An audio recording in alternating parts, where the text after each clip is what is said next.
Welcome back to some professional StarCraft 2 from Homestory Cup 21, a Protoss versus Zerg showdown with some of the best.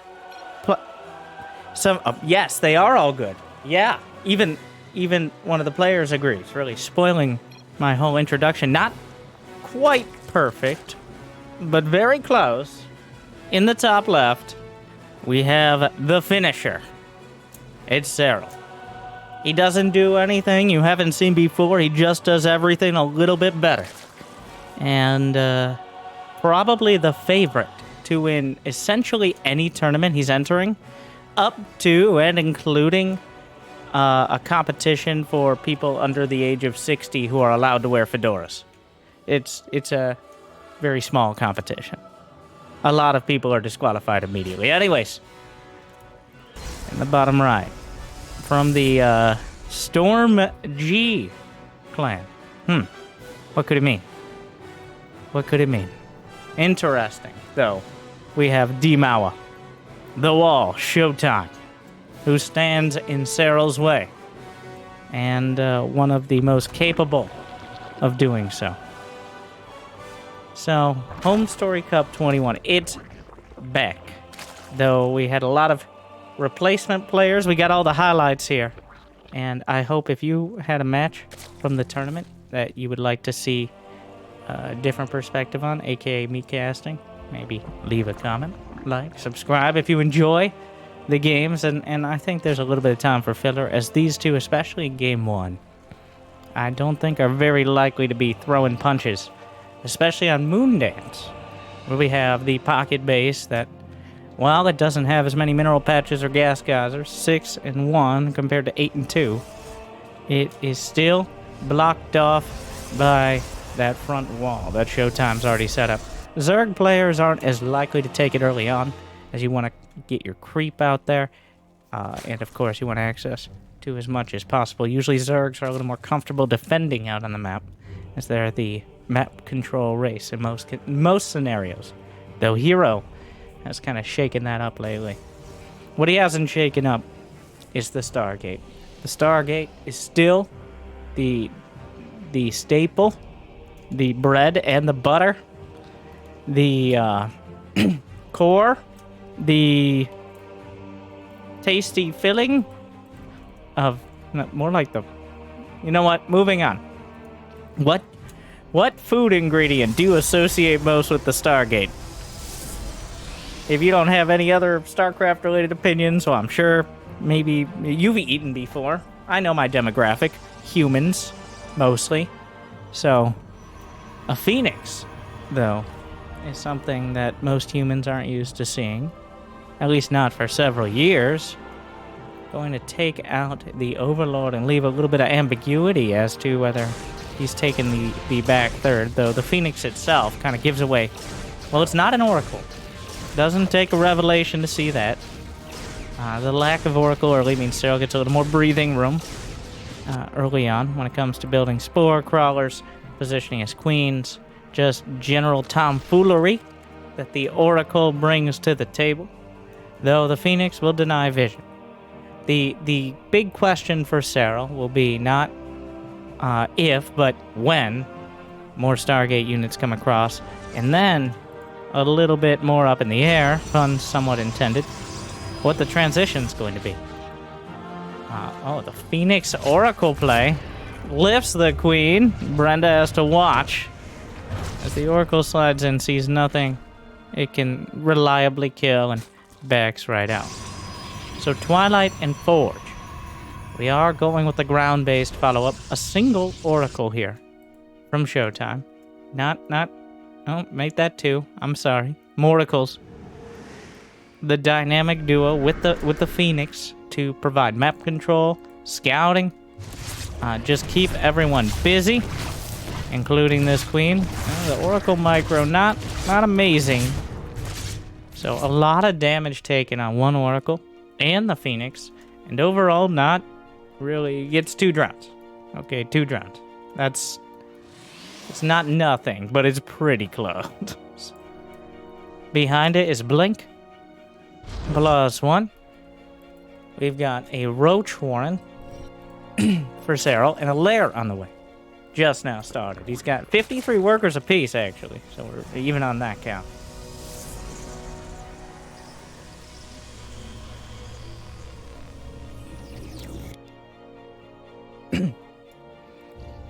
More gateways.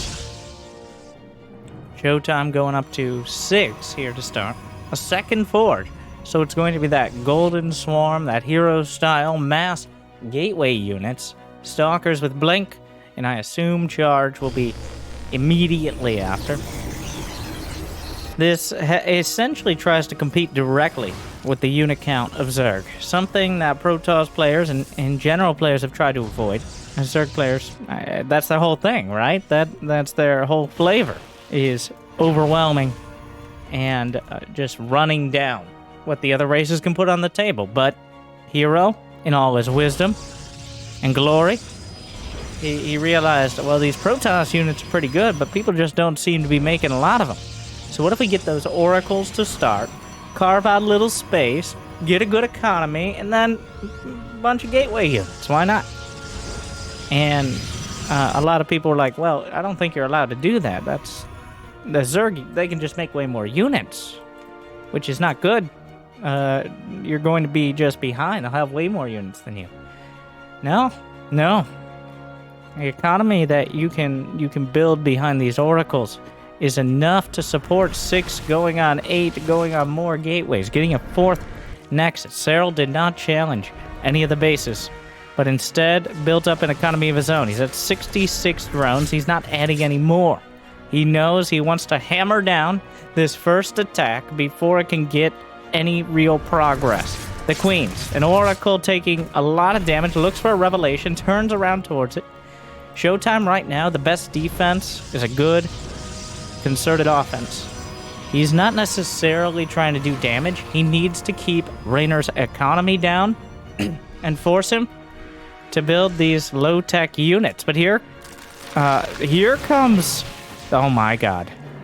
Well, the German taxi build is a thing of the past, but the Queen March is not, as they have their chauffeurs here, the Overlords, which will provide the gray carpet for the Queens as they try to break through. There is a single stasis warp, but that's taken down by the corrosive biles. Blinking back into the staggered shield batteries. Showtime holding for now. +1 armor is complete. Gonna help out a little bit more. Continued warpings. The oracles are held in reserve as the Queens could easily gun them down. Brenda's knitting crew is breaking through, saying, not in my backyard, being everything past the cybernetics core. There's the overcharge. Oracles come out, trying to burn down some of these Ravagers. Minimal energy on the Queens. Corrosive biles, some of them landing and draining the energy of these batteries that aren't overcharged incredibly quickly. Yeah, as soon as the overcharge runs out, the energy's just absolutely gone. The shields have fallen on many of the Protoss units, will not be restored easily. Charge in 12 seconds, though. The Roach Ravager count starting to thin out. Showtime, the wall, while it's given, it's bent, it has not broken. And Showtime right now is holding the line. The warpins are good. We got a couple more gateways in production. He's managed to add out even more probes during this, a confident defense. The Queens, did they all die? They just kind of jibbing. Oh my god, a bit of a lag spike there, I'm sure. But yeah, the Queens, well, 3 of them died and the rest were sent back. Serral has a tendency to send, just get his injects rolling mid-fight, which is critical in maintaining production. But I think Serral recognized early on Showtime was a little bit too strong on the defense. Which sounds a little redundant, but it just wasn't quite enough. The battery placement is good. His probes can still file through while maximizing the amount of area stalkers can blink into while still maintaining a concave. Yeah, it seems like it almost haphazard, but this is entirely intentional. He's not even really blocking his probes that much, and he still has coverage throughout most of the Nexus. And in fact, Showtime has not just taken that 4th, but he's taken a 5th. He's got 81 to 69 workers, which is not a nice number here for Serral. Despite his Overlord drop here, 4 roaches. Does he have burrow? He does not. He's getting infestors as a counter to Blink Stalkers. What year is it? He knocks down the 5th. The Roaches, Ravagers, and Zerglings. He has 40 more army supply, and he's got to do something with it, as he's maxed out anyways. It's only going to get easier for Showtime to deal with it in the near future. There is no real force multiplier outside of the Infestors coming up here for Serral. And 2 Infestors, while they could change the game, are unlikely to be the game-ending option. Charge lots. This is, okay. Well, they came to the wrong neighborhood. We'll retreat back. A surprising amount of them will make it. The upgrades are +2, +1, with shield upgrades finishing for Showtime. Serral's not too far off +2 ranged attack, but otherwise, no Carapace. He's getting a Hive. Thinking about Lurkers, but these are a secondary option for Serral. It feels like oh, and the Infestors are revealed, though I don't know if Showtime was actually... I think he saw them. You might say, well, obviously, but we do have those mini-map cams.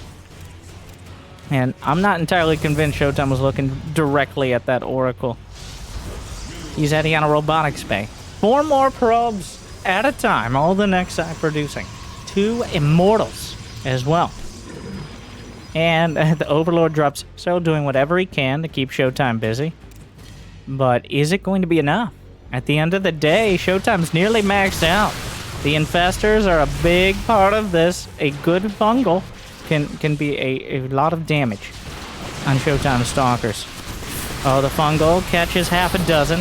Corrosive Biles, though, not able to connect. Meanwhile, Zerglings in the main. 2 probes down. Something to force Warpins. A battle on the left flank. A battle on the right. I feel it's important to mention at this time, this game is played by 1 player, not 5 players killing AI units desperately trying to get items on 3 lanes. So, well, that does sound like an interesting concept. Maybe people should explore that. Just a casual 1200 APM warp in here. Showtime holds the high ground. He's got a single sentry, while force fields are not nearly permanent or full duration against Ravagers. A good force field could shave off enough units to continue breaking through. The charge lot's going to engage straight up onto the Roaches, which I thought that Showtime might know something I didn't in that engagement. Honestly, with these upgrades, the charge lots might have a chance. Great fungals, but the Immortals, for the most part, shrug it off. He's kept the Oracles alive. Yeah, the charge lots are just chewing through the Roaches, though Serral, Roaches are no longer a premium unit. They never are, but even less so in this scenario. He's kind of just trying to force anything he can and get rid of that supply in order to refill on Lurkers, on Zerglings, on Hydralisks, and those Hive Tech upgrades kicking in. Revelation on the Lurkers. Spots them. Nidus Scream. Showtime not even really panicking. We look at the minimap cams here. He's just going forward. Blinks in. The Lurkers don't have their quick burrow yet. Oh, finds the Nidus. He must have heard where it was. I mean, you can narrow it down pretty quick. The double blast on the Disruptors. Vipers in production in a bit of a precarious location, but Vipers to pull out the Disruptors and blind the rest. The first Nidus goes down. We'll see if any more are attempted. A Nidus into the main. A bit of a high-risk, high-reward play. Oh, the Lurker's just eviscerating a line of Stalkers there. A blast. Ooh, gets an Infestor as well as some Lurker eggs alongside the Lurker he was targeting. Showtime on point right now with his spellcasters and Serral, to be honest. A little late on the draw. +3 shields. The double robotics facility pumping Disruptors. +2 armor on the way as well. The Gateway army trying to match the Ravager Zergling in this full map battle. Serral is continually forced back. Has to be up against his hatcheries. A bit of a blunk forward. Gets a Viper. Well worth a Stalker or 2. Those Vipers looking for energy. Meanwhile, the Ravagerling boxing out the Charge Lot Stalker force on the left flank. Serral slams out some injects. He's got a few Zerglings in the Nidus, but the Nidus is... well, he's trying to get by here. Oh my god, the Disruptor count has exploded. 8 disruptors. He's added in... Oh, yeah, well, that probe should never have lived there in the first place if he didn't want to just die to the stalkers. And in fact, 90 probes might be a bit much. Showtime reads the writing on the wall, though. And he sees that maybe this ground-based army is not going to be the end game. Adds a fleet beacon. Another Stargate. Heads towards carriers, but Serral is heading directly into the natural. Feedback. 1-2 Vipers knocked out energy. All 3. Gets a single abduct. Serral's right in the heart of the Protoss here. In between the main, the natural, well, a flank. Disruptors from the right flank. Immortals as well. A few Stalkers and Zealots. And Serral is cleaned up with relative ease. Serral slithered away with a lot of his units. I assume. No! He got the Vipers out. The Lurkers are a bit of an awkward spot. Lurkers are cleaned up. How many Lurkers has Serral lost? 14 Lurkers. He's lost 3,000 more gas. Less than 1,000 more minerals, but... Baneling Nest on the way. It feels like Serral keeps trying things here. But instead of... Oh no, Scout Ruptors! Oh my god, how many games have we seen lost because the Disruptors decide they're on a scouting mission? Usually it's not the end of the game, but it definitely doesn't help. The cannons are more than enough to shut down the Zerglings. The Hydras might help out a bit. The Robo units are exposed! We'll kind of want a broadside! Oh my god, he's got it on rapid fire. Just a panic flail there, but there's not enough to follow it up and exploit the cooldown of the Ruptors. Yeah, the Robo units definitely on a hotkey out on their own. Not an ideal choice, but the charge lots will drag Serral's army back. And right now, Serral does not have a Spire. The carrier count is building, and with it is quite a timer for the Hydra-based army. You go for too many Lurkers, you can't deal with the carriers. You go for too many Hydras, well, the ground army will wipe you out. At this much splash damage, a tsunami just waiting to happen. Vipers, alongside mostly full energy, which means a great target for the Templar. Ravagers and Roaches trying to break through the cannons, but Dimawa holding. The Lurker Siege looking to begin. Has he spotted the carriers? Yes. He saw the fleet beacon. He's been continually taking a look for it. He knows it's a threat when we get to this stage of the game. Showtime can't super easily take another base. So Serral, it's his time to strike. He grabs a couple of mortals, only finishes off one of them. There really aren't that many. There are only 8 Hydras on the field. Triple kill on the Disruptors. The Lurker's still a real threat here. Feedback negates essentially everything else, though. But another huge Disruptor volley just slams into Serral. In Showtime, in Game 1, looking like the better player. He played a stronger match here. And he deserves that win. Overall, Serral, he tried a few timings that did not pan out. If you're going to go Lurkers, you got to close it out before the fleet beacon becomes a threat. Otherwise, you got to respond to that. The Queen push. Showtime with an immaculate defense. He managed to hold on to his 4th and most of his key units. And the Blink Micro and Battery. Honestly, what Showtime does, the way he sets up his buildings, which sounds boring, but just simply placing buildings in the right spot is a big part of playing Protoss. Preparing yourself for success so you can focus on the micro. You don't want to be kind of blinking your Stalkers back and not quite having that shield battery and then, oh, does that shield battery wall off mining? No, he's got it worked out. He's got a plan coming in for how he's going to set up these bases. I'm sure there are multiple plans, contingencies, etc., etc.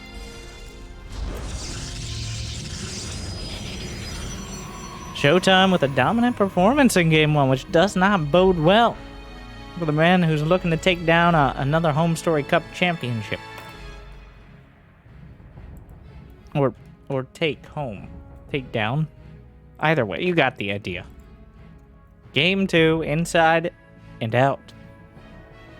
Which I prefer the first one if I had a choice, but we will see. Yeah, I expect something very similar for openers. That was a pretty classic execution. Showtime with his own spin on it. I love he never pressed the issue. He recognized that Serral was trying the counter aggression. Serral actually cut drones at lower than Showtime had probes. Showtime was at like 70-something probes, and Serral's at 66 drones, just going for it. Showtime didn't back down, but he also didn't stick his neck out. And that's what makes him so solid. Good posture on that Protoss. By the way, posture check. Yeah, sit up. I don't care. I know you're on you guys have phones. That doesn't mean you can't sit up. I don't care how comfortable the couch is. Or your gamer chair. It's like, no, it's actually an office chair, Winter. I stole it from the office back when we worked in those. And now I just watch you on my second monitor while pretending to work. I ignore my Slack messages, okay? I sometimes even ignore the Discord messages. You're that important to me. So I will watch all of your casts diligently and smash the like button. Thank you. Thank you, dear viewer. I appreciate it.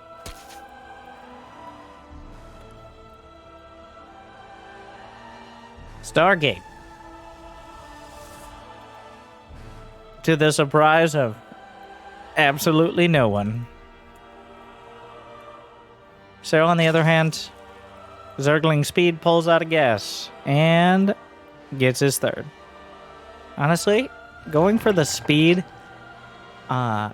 before the third, or at least getting all three in gas, maybe he's going to try a bit of a Zergling plate. This is on the later side for third bases in a standard macro build, as he started mining gas quite early.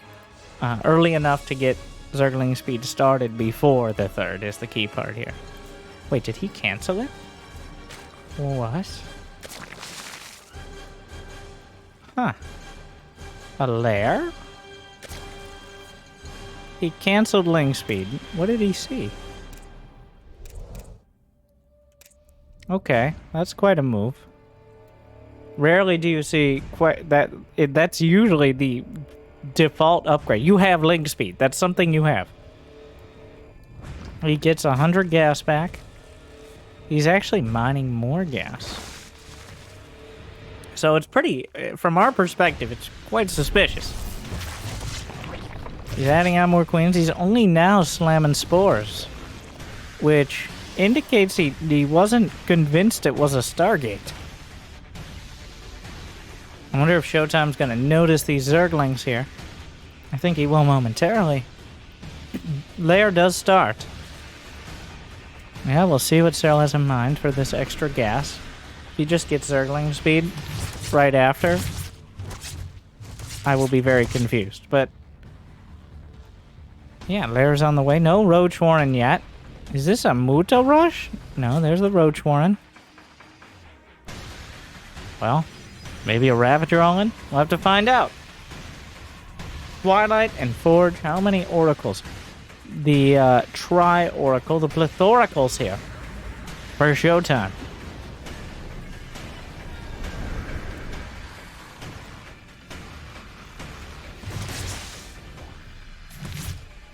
We'll see. It's unusual to see Serral with such a kind of I guess he's still waiting to figure. Huh. I need to stop trying to predict what way better players are doing. Just read the production tab, alright? Sometimes Winter. Sometimes. Yeah, just Roach speed. Okay. This gives Showtime a whole lot of space to get his infrastructure up. He's adding more. He's going for protocol. I actually love it. He sees the Roach speed upgrading. He definitely saw that. And knows that, well, it's likely to be a heavy ground arm.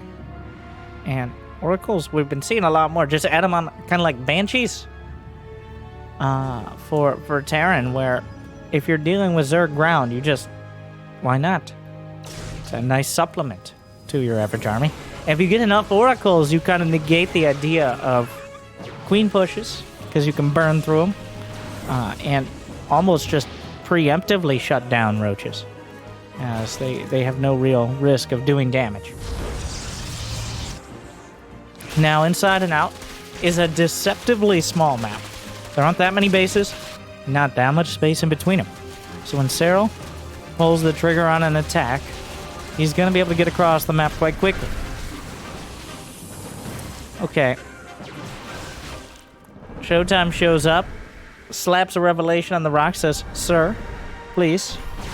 Those are a national park. To which Serral says, "1, which nation? And 2, what? And 3, Winter, you're not clever." Which is a surprisingly fourth wall breaking thing to say in the middle of this match. Moracle. How many now? 5, going on 6. Does he queue up more? There are 8 gates up. He's really leaning on the oracles, and there's no direct counter. The queens are the only option. There's 8 of them, but especially if they're off the creep, though the creep reaching all the way out. If they can't transfuse, the oracles, with any effort from the stalkers, can easily burn through them, especially if they're abandoned. Blink is done. So that key option is on the table. Serral's at 80 drones. He hasn't tried any silly timing. He hasn't tried to just shut down Showtime. I think I was defaulting to last game where Serral was looking for this timing, but no. He's got 80 drones. He's just chilling. He's waiting for Showtime to make a mistake. And right now, well, the oracles are revealed and the queens are on the run, but they've abandoned the stalkers here, the oracles. So it's just stalkers against a pretty overwhelming amount of roach and zergling. The oracles have to come back in support. Not able to focus down the queen, so the stalkers are getting murdered by all these units that are able to close the distance so quickly. Blinking around the mineral line. Showtime cleans up the roaches. He's got some charge knots on the left flank that run directly into the banelings. Not an ideal usage of charge knots, and Serral with banelings much earlier in this match. I don't even know if we saw any by the end of the last match. He did have a baneling nest, but the banelings to help knock out the zealots before they become such an issue will force some adaptation out of Showtime. In fact, immediately a Templar archives. Storm and or Archons are going to be a huge part of defending against mass baneling. For now, that means Showtime going to have to be a little more careful in dealing with these armies out of Serral. That Stalker taking the wrong path.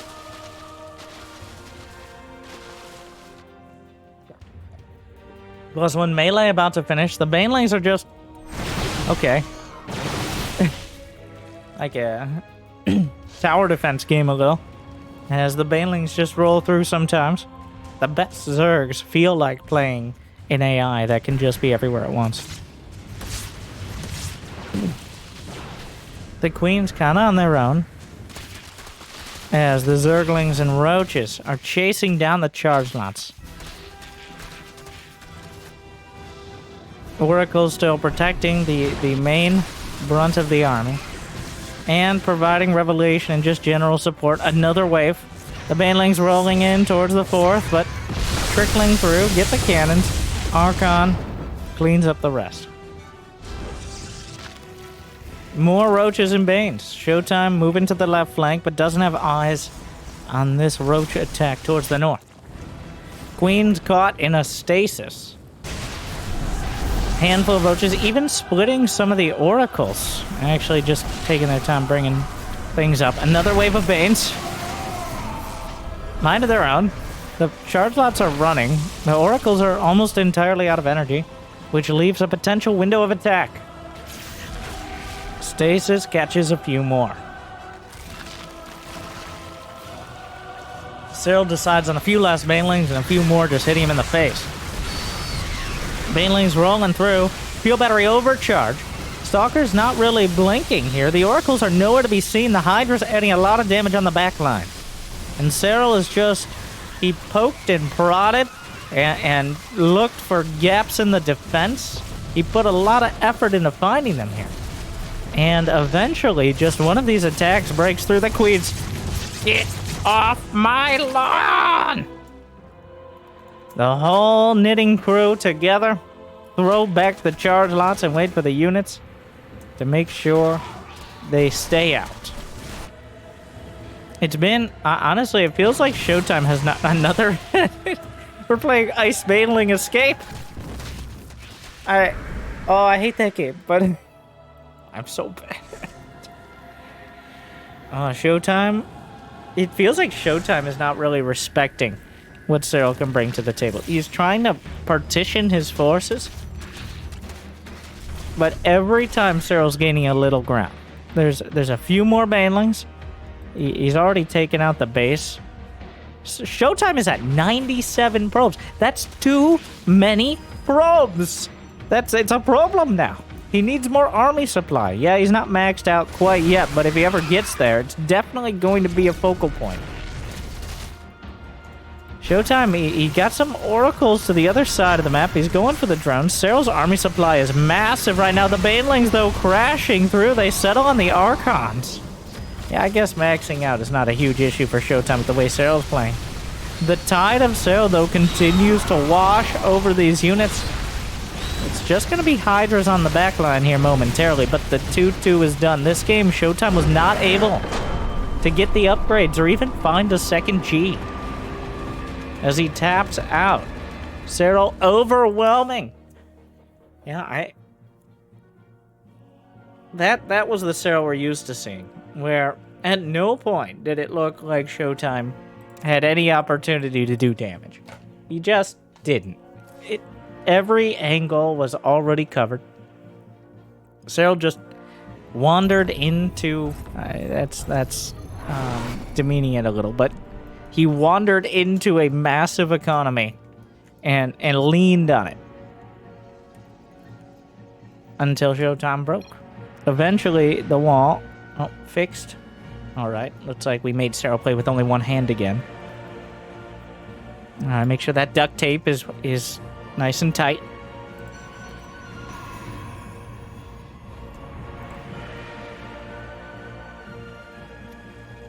Serral back in form. It's not like Showtime made huge mistakes. It just... Eventually, Serral outmaneuvered him. The oracles do suffer even more than your average unit from being out of position. Because not only are they positioning, but they're energy-based. If you light up all those oracles, that's 25 energy gone on each one the moment you light things up. Your mom was right. Don't just turn the lights on and off. You're wasting energy. Little did you know she was an oracle.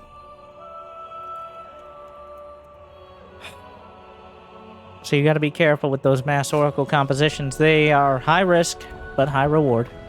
And this time Serral managed it. Apparently the counter, as it has been many times in the past, and I'm sure going into the future, it's queens.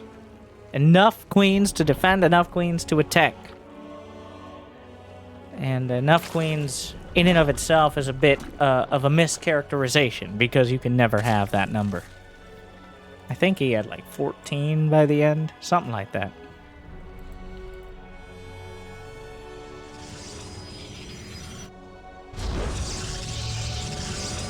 Showtime. We'll see if he mixes it up. Data C is shaping up to be the macro map. It's where we have our late game. The expansions kind of go away from each other, and the attack path is quite long. And underwater, it's hard to move, so... Though those pesky probes still troublesome. I love the way the gaps in the creep look on this map, because of the design of it. I'm sure that was partially intentional as well. It looks pretty amazing. The detail map makers put in is ridiculous.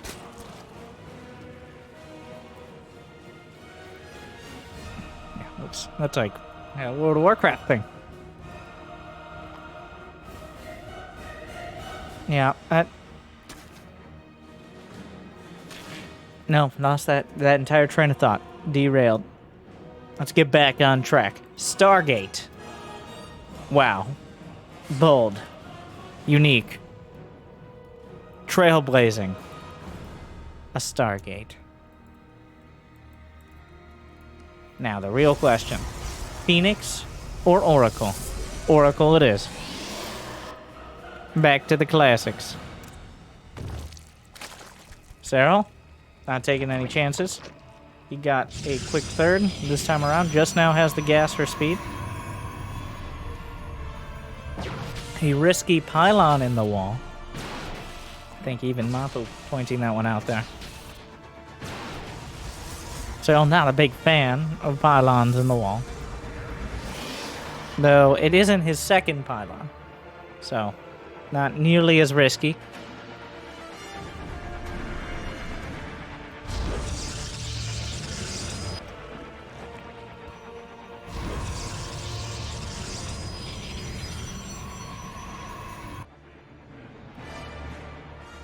Second Oracle. The Oracle just on the beautiful patrol pathing. With 2, you can burn drones down in a single volley. And is usually the number, especially since Warp Gate is finishing up and you can reinforce your 3rd with those early Warp Gate units. Oracle's trying to wander into the 3rd, but not today. Say the Queens, not today.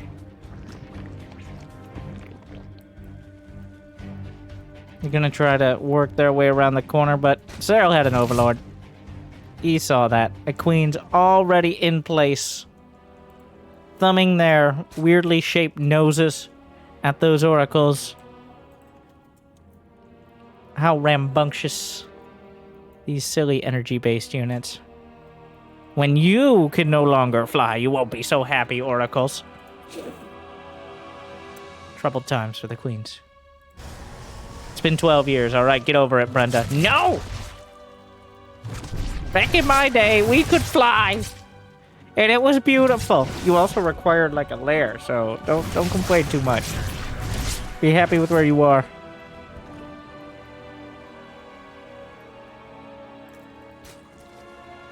Showtime gets 4 drones. A lot of damage on the Oracles. It's going to be Blink. It's going to be a Forge. It's going to be a 3rd. Already done. And it's going to be a macro game.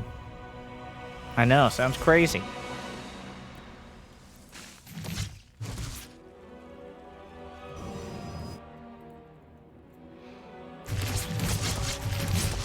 Oof. So close, yet so far. One more knitting needle would have punctured that Oracle.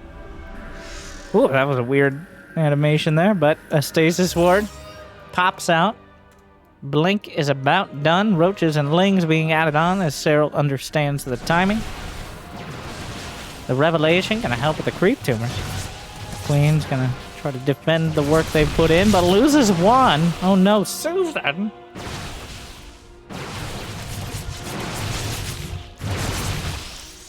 Well, for now, the Blank Stalk is trading out what they can. There's no real risk to him, and with the Oracles, if anything chases off a creep. In fact, Showtime's starting to make a bit of progress. Serral does not want to lose the 4th hatchery. Larva is an incredibly important part of this stage of the game. It is one of the least exciting but most important parts of playing Zerg. Oh my god, he walks right into it. It was a trap all along. Well, the Queens at least didn't wander in, but now they're isolated, and the Blink Stalkers are just wandering past the Roaches, who can only sit and stare. Well, I mean, Showtime can see how much time is left on the stasis, so you gotta be a little careful. Zerglings trying to close the distance. Serral just angrily chasing those Stalkers. He's not gonna kill them with 4 Roaches. Another Stalker wandered up. 4th base, there was an Overlord spreading creep we saw there on the minimap. But Showtime cleared it out, getting a 4th of his own, though maybe a little later than he would have liked it. Yeah, definitely on the later side. We've seen 4th bases come up by 6 minutes from Protoss, but Showtime has to wait a little longer. The Stalkers, who's flanking who here?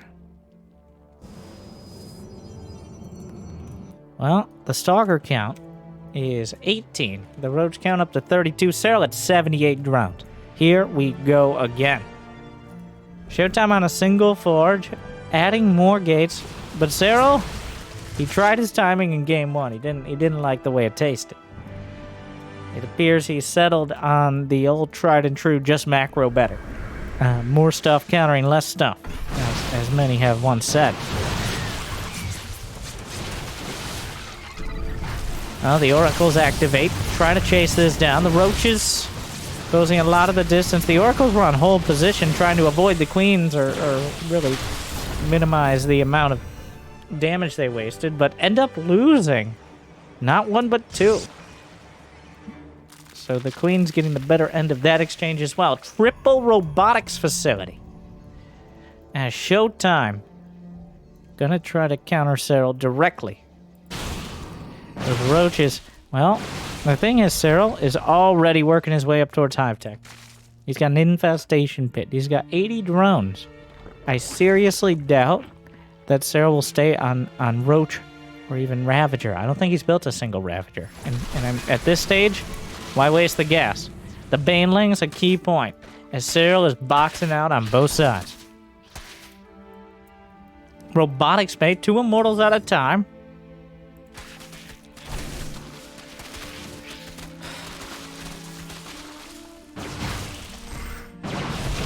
Well, the Banelings don't find much on this first attempt, but we saw it started last game. Serral now backing off. His hive is on the way, adding 26 more Banelings. He's got a dozen or so to the north, adding more with the main army. Oh my god! There are 25 charge lots. The charge lot train wanders across the map. The snake. The Psy Snake. Well, the entire army is brought to bear. That's a lot of minerals and charge lots that are getting relatively little done. The Banelings are rolling in. Baneling escape. Well, it's more like probe escape. Because an ice Baneling escape, if you know the lore, it's the Banelings that are trying to escape. Because Banelings, it's a little ironic because of what Banelings do. So, like, you have to read the anime. Like, oh my god, Winter, everything you said was wrong. In every way. And I'm here to correct you. So thank you for being here, but Showtime not gonna thank Serral for being right on top of him with roaches until the disruptors come up. Look for the blast. Don't really find a curveball targeted down. Immortals holding. Battery overcharge. Not enough upgrades to one-shot the probes, very thankfully for Showtime, as about a dozen or so probes. Oh, if those were +2 melee Banes, they'd just be gone. But right now, they're just feeling very uncomfortable and not very safe. Showtime holds, but the wall definitely crumbling here. Needs to rebuild the defenses. Robotics facility. Well, pumping out Immortals and Disruptors.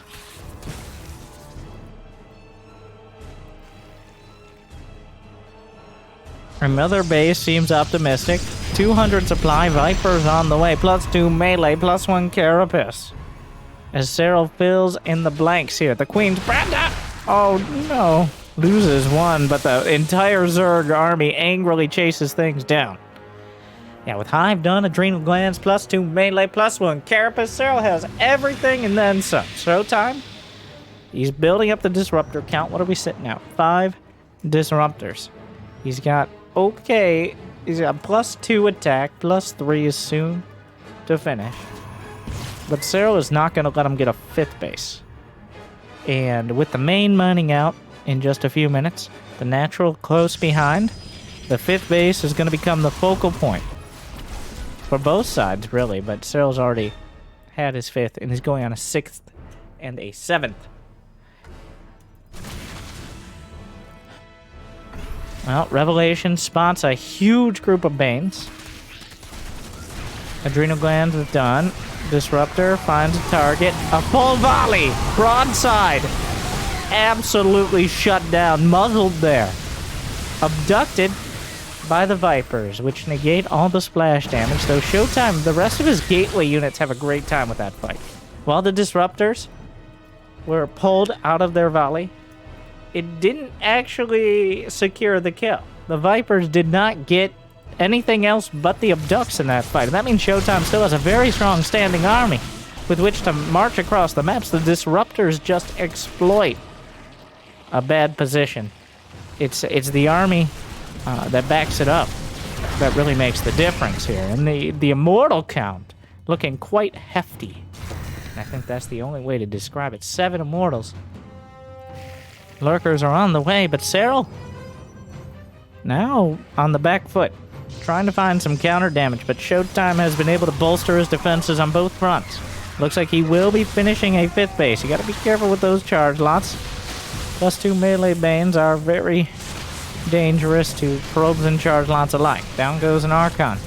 And while Showtime's moving across the center of the map, the Zerglings looking for the surround, the Banelings closing in the blinding cloud, making it impossible to see this army. The Immortals living up to their name. The Disruptors quite late to this party, but overall, Showtime wasn't great, wasn't terrible.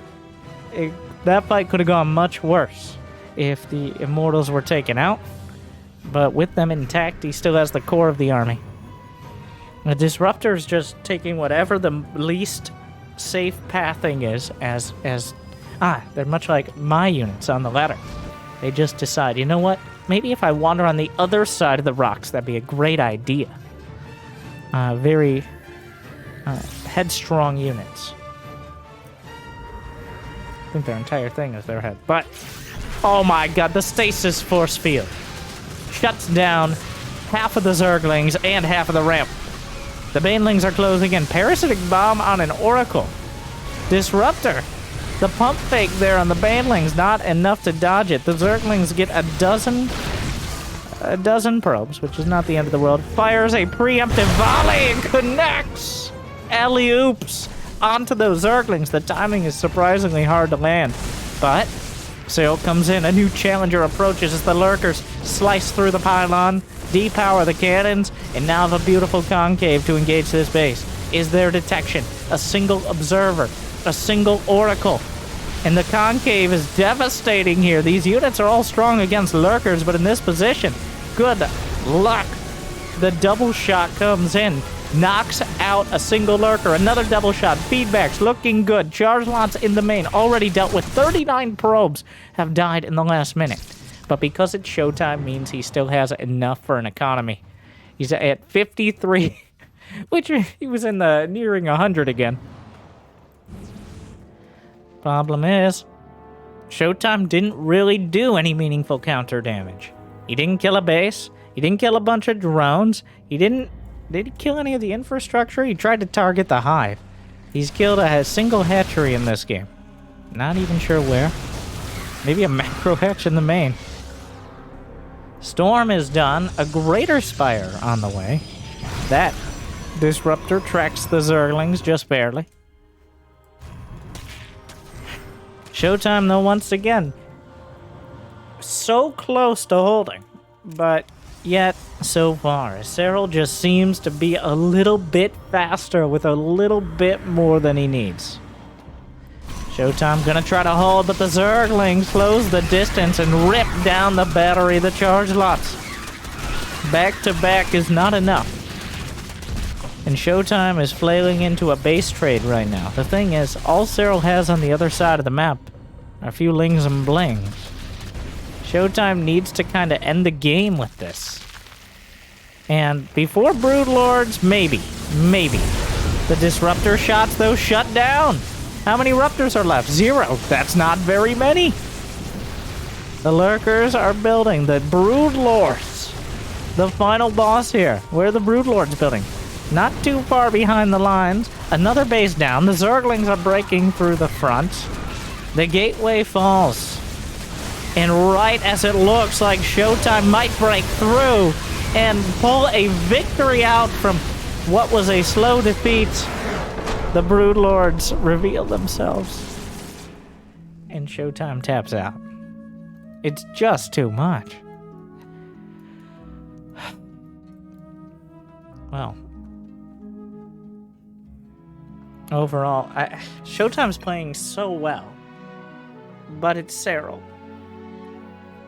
Very simply, I think a lot of this, but it's Serral. And And that is the prevailing issue in these matches.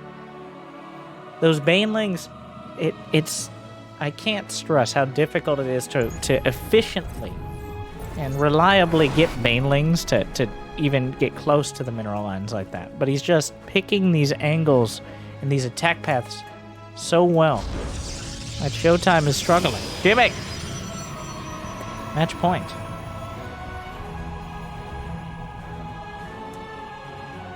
Game 4. Cosmic Sapphire, my personal favorite map. Just looks beautiful and makes for a lot of interesting games. It doesn't have to be a long-winded match. It has a gold base, a single gold base, that becomes the focal point of so many things. It is the decider in a half-map scenario. Surprisingly few maps have an odd amount of bases. I don't mean that philosophically. Like a literally, physically odd amount of bases, where that means someone potentially gets one more than their opponent, and that can make all the difference. Gold bases don't have more minerals overall. In fact, they have less in this case, as there's only 6 mineral patches. It's just they mine faster, so you can exploit it more quickly. And of course, 2 more gas geysers can make or break any endgame.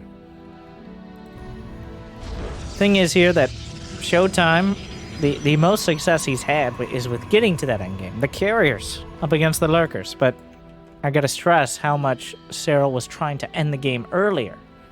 And that really does slow you down when you're essentially hitting the afterburners and aren't able to close it out. You gotta spend some time recovering, which Serral did in game 1. But ever since that, it's been Serral at 80 drones and then everything else. Showtime not quite able to keep up. And that's the big weakness of this hero style, is if you never really pressure the Zerg and they're comfortable defending on multiple fronts. This is a very key part. A lot of Zergs struggle with that. If they're comfortable defending multiple fronts, then you can't really exploit the main strength of the mass gateway units, which is charge lot run by, and the efficiency of blink stalkers. Because the charge lots, as we've seen, they get shut down. That's a whole lot of minerals no longer of use, just essentially wasted. And you never really get the critical mass of the army that you need to run the Zerg over. I think, honestly, the disruptors, they felt necessary, but also impotent in that last game, with Serral negating them so well. What am I watching? Oh, the Zerglings tried to slip by as both Adepts were sent out. Can you believe it's a Stargate? Yet again. Wow. Great, bold. Trailblaze. But yes, indeed. It is a Stargate. Showtime sticking with his air energy-based laser guns for a 4th game in a row.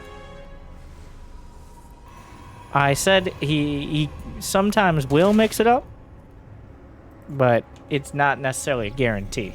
These two, I'm sure, have played so much as well that the safest option is to just go with what you're most comfortable with. What you've practiced hundreds, if not thousands of times.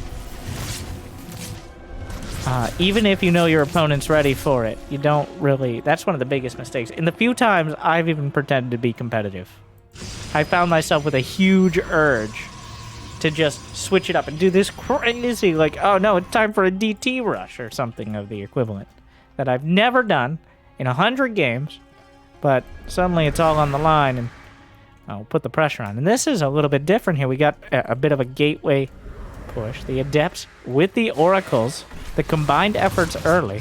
Serral does have... Well, he does have Zergling speed. He didn't cancel it or delay it. The Adepts... Well, they're caught here a bit. The Oracles come in and Serral's already backed off by the time they become a factor. He did activate those Oracles as well. So Serral kind of just forced that energy out and negated the effectiveness of the oracles for a time yet. Baneling Nest plus 1 melee attack. And Serral now starting essentially the rest as he expects Showtime to back off and play a little bit more economical. And he's right. 2 forges, 3rd base blink, and chronode probes. This was some pretty heavy aggression from Showtime, but it was clearly just something to keep Serral busy. Serral saw the timing of the 3rd. He saw the timing of the oracles. It'd be very unlikely to be following that up with, like, Adept Glaives, a Warp Prism. It's just not really in the cards. Showtime doing a good job of keeping the creep as down as possible, which is a constant and sometimes futile effort. But you do what you can to slow the potential for a queen push, at the very least. Hydraless Den. Zerglings. A lot more Zerglings. 68 drones. Key difference from game 1. Just Zerglings. Not Roaches and Ravagers. Not something Blink Stalkers can easily micro against. Serral's confident he's dealing with the Stalkers this game. And Hydraling is about as direct of a counter as you can get. Oh, Blink is done. Yeah, those Stalkers need to be quite careful. That even with the Oracles, yeah, the Queens, every bit of creep that Showtime was able to... Oh my god. Alright, the Great Wall of Gateways here. As he starts to realize the sheer amount of Zerglings he's going to be dealing with. Serral goes for the surround. The Stalkers teleport out, but that won't necessarily... He has to recall the Stalkers, but no. I guess he gets most of them out, but so many of them bruised. Wow. The recall from essentially the front lawn here. That's a pretty desperate situation. Serral snuck out 8 more drones. He's on 4 hatcheries. He's checking for the gold. He's actually going to keep a Zergling there. In fact, that Zergling will immediately pay off and spot the Adepts. A single Zergling pops in, sees no gas, 4 more gates. Well, tells a story. Queens at the front, Zerglings looking for the surround. Just so many Queens. The nice backstop. Queens are Serral's, well, whatever you really need here. Defense, offense, macro, micro. What can't they do? This message brought to you by Brenda Incorporated. Oh, the blink into Banelings. There is no recall for a time yet. The Hydras just slaughter the Stalkers. Showtime far too ambitious. It feels truly like Serral is adapting every game. Showtime keeps, and this is why a lot of Protoss will try significantly different styles to stop the Zerg from adapting. But there's just not that many units. He did take a 4th. A lot of Banelings. The Oracle's doing their best. Big warp in for Showtime. Sentry kind of wandering up. Not sure what it means to do. Not a great position here. The probe's on the run. The Banelings will chase. The charge lot's from the back, but Baneling's boxing out, and Showtime won't even let him connect. A dominant performance by Serral. Showtime showing strength, but it diminished over time. Serral, on the other hand, gaining momentum and carrying it through. There's a reason he's the world champion. A good effort by Showtime, but not this time. I hope you enjoyed. Congratulations, Serral. Check out this match here. And remember, those food groups. If Serral were a staple entree at Applebee's, what would he be? Strong opinions only. Thank you for watching. Like, subscribe. I hope I made your day a little bit better. I'll see you next time. Good luck. Have fun. Stay chill.